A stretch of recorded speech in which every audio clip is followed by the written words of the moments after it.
बेगुनकोडर station एक ऐसी जगह है जिसका नाम ही लोगों के होश उड़ा देता है।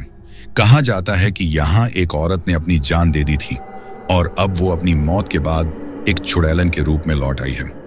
रात के 3 बजे एक बच्चे के रोने की आवाज आती है और जो भी उस आवाज के पीछे गया वो कभी वापस नहीं आया।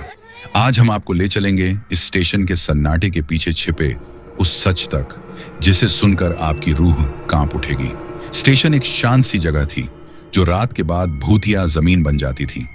लोग कहते हैं कि एक लाल साड़ी पहने औरत और उसका छोटा बेटा एक ट्रेन हादसे का शिकार हो गए थे। उस रात के बाद से वो औरत और उसका बच्चा स्टेशन पर दिखते हैं, कभी साथ तो कभी अलग अलग। एक प्रसिद्ध पैरानॉर्मल इन्वेस्टिगेटर एंड रवि इह जो हमेशा अपने साहसिक और निडर स्वभाव के लिए जाना जाता था, इस रहस्य को सुलझाने के लिए बेगुनकोडर आया। लोगों ने उसे चेतावनी दी थी, यहां रात मत रुकना वरना तू भी उनकी तरह गायब हो जाएगा जो कभी लौटे नहीं। लेकिन रवि इन अफवाहों को मजाक समझ रहा था। उसने स्टेशन पर एक रात बिताने का फैसला किया। रात के 12:45 पर रवि ने प्लेटफॉर्म की रिकॉर्डिंग शुरू की। सब कुछ शांत था, लेकिन 1 बजे के आसपास एक बच्चे के रोने की हल्की आवाज सुनाई दी। आवाज प्लेटफॉर्म के एक कोने से आ रही थी जो स्टेशन के पुराने वेटिंग रूम के पास था। रवि उस दिशा में गया, लेकिन वहां कोई नहीं था। उसने वेटिंग रूम के अंदर झांका जो बहुत पुराना और डरावना लग रहा था। वहां की हवा में एक अजीब सी दुर्गंध थी, जैसे किसी चीज के जलने का निशान हो। जैसे ही उसने अपनी टॉर्च घुमाई, उसने देखा कि एक बेंच के नीचे एक छोटा बच्चा बैठा हुआ था जिसकी पीठ रवि की तरफ थी। रवि ने उस बच्चे के पास जाने की कोशिश की, लेकिन जैसे ही वो करीब पहुंचा, बच्चा अपनी गर्दन 180 डिग्री घुमाकर उसकी तरफ देखने लगा।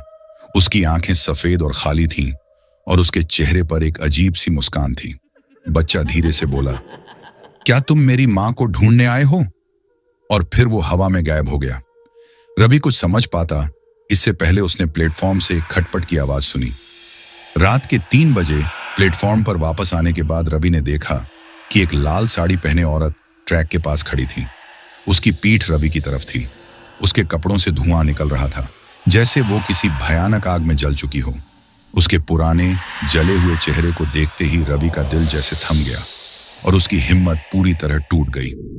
अचानक प्लेटफॉर्म की सारी लाइट्स बंद हो गईं और रवि के चारों तरफ बच्चे के रोने की आवाज गूंजने लगी। रवि ने देखा कि प्लेटफॉर्म के एक कंपार्टमेंट का दरवाजा खुल गया था। उसने वहां जाकर देखा तो कंपार्टमेंट के अंदर एक बेंच पर वही औरत बैठी हुई थी। जैसे ही उसने कंपार्टमेंट छोड़ा, उसके पीछे एक औरत और बच्चे की चिल्लाने की आवाज गूंज उठी। अगले दिन रवि का कैमरा और नोटबुक जंगल के पास मिले, लेकिन वो खुद गायब था। कैमरे के अंदर सिर्फ एक फोटो थी, एक लाल साड़ी वाली औरत जो प्लेटफॉर्म के कोने पर खड़ी थी। बैकग्राउंड में एक बच्चे की रोती हुई तस्वीर थी और उसके चेहरे पर एक डरावना भाव था, जैसे वो अपने आखिरी पल में किसी को कुछ कहना चाह रहा हो। बेगुनकोडर स्टेशन का रहस्य आज तक अनसुलझा है, लेकिन एक बात तय है, जो भी इसकी रात के सन्नाटे को तोड़ने की कोशिश करता है वो खुद इसका हिस्सा बन जाता है।